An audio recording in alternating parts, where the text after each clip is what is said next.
BJP ಅವರು ಕುಮಾರಸ್ವಾಮಿ ಮೇಲೆ ಮಾತ್ರ ಮುಗಿಬಿಟ್ಟು ಬಿಜೆಪಿ ಅವರ ಮೇಲೆ ನೀವು ಇದೇ ಮಾತು ಯಾರು ಹೇಳ್ತಿಲ್ಲ. ಯಾರು ಬಿಜೆಪಿ ಅವರೆಲ್ಲರೂ ರಾಜೀನಾಮೆ ಕೇಳ್ತಾನೆ ಇದ್ದಾರೆ. ಅವ್ರ ಬಗ್ಗೆ ನೀವು ಯಾರು ಕೇಳಿಲ್ಲ. ಈಗ ಬಿಜೆಪಿ ಅವರು ಯಾರ್ಯಾರು ರಾಜೀನಾಮೆ ಕೊಡ್ತಾರೆ ಅವ್ರಿಗೆಲ್ಲ ಸ್ವಲ್ಪ ದಿನ ಕಾದು ನೋಡಿ, ಸ್ವಲ್ಪ ಒಬ್ಬರದಾಗಿ ಎಲ್ಲ ಆಚೆ ಬರ್ತದೆ.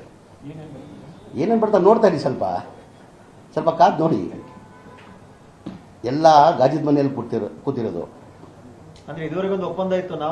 ಒಪ್ಪಂದ ಅಂತ ಇಲ್ಲ, ಸ್ವಲ್ಪ ದಿನ ಕಾದ್ ನೋಡಿ.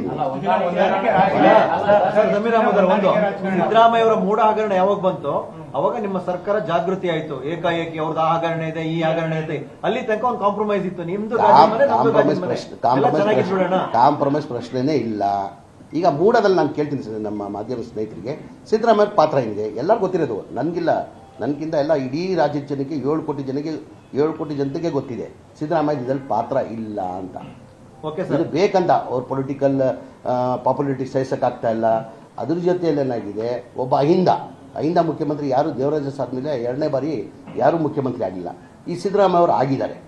ಆ ಕಾರಣಕ್ಕೆ ಇದೆಲ್ಲ ಸಹಿಸಕ್ಕಾಗ್ತಾ ಇಲ್ಲ. ಅದ್ರ ಜೊತೆ ಏನಾಗಿದೆ, ಅದು ಒಂದೇ ಇಲ್ಲ.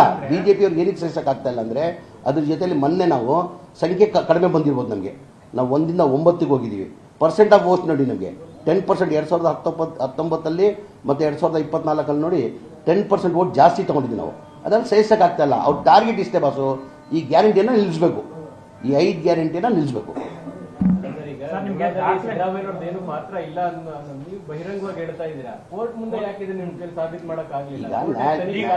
ತನಿಖೆ ಕೊಟ್ಟಿದ್ದಾರೆ, ತನಿಖೆ ಆಗಲಿ, ಸತ್ಯಾಂಶ ಆಚೆ ಬರ್ತದೆ.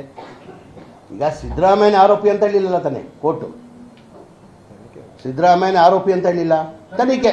ಈಗ ಹಂಗೇನ ಸಿದ್ದರಾಮಯ್ಯ ಅವ್ರ ಕೈವಾಡ ಇದ್ದಿದ್ರೆ ಪ್ರಾಸಿಕ್ಯೂಷನ್ ಪರ್ಮಿಷನ್ ಕೊಡೋರು.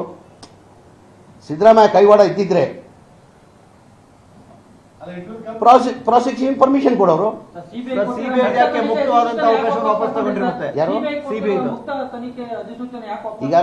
ಈಗ ಕೋರ್ಟ್ ಅಲ್ಲಿ ಜಡ್ಜ್ಮೆಂಟ್ ಏನ್ ಬಂದಿದೆ, ಸಿಬಿಐ ಕೊಡಿ ಅಂತ ಬಂದಿದ್ಯಾ? ಲೋಕಾಯುಕ್ತದಿಂದ ತನಿಖೆ ಮಾಡಿ, ಲೋಕಾಯುಕ್ತದಿಂದ ತನಿಖೆ ಮಾಡಿ ಅಂತ ಕೊಟ್ಟಿದ್ದಾರೆ. ಈಗ ನಾವು ಕೇಳಿದೇನು, ಸಿದ್ದರಾಮಯ್ಯ ಮೇಲೆ ಪ್ರಾಸಿಕ್ಯೂಷನ್ಗೆ ಪರ್ಮಿಷನ್ ರದ್ದು ಮಾಡಿ ಅಂತ. ಅದಾಗಿದೆ, ಪರ್ಮಿಷನ್ ಕೊಟ್ಟಿಲ್ಲ. ಹಂಗೇನ ಸಿದ್ದರಾಮಯ್ಯ ಕೈವಾಡ ಇದ್ದಿದ್ರೆ ಪ್ರಾಸಿಕ್ಯೂಷನ್ ಪರ್ಮಿಷನ್ ಕೊಡೋರು. ಅಲ್ಲೇ ಗೊತ್ತಾಗ್ತದೆ.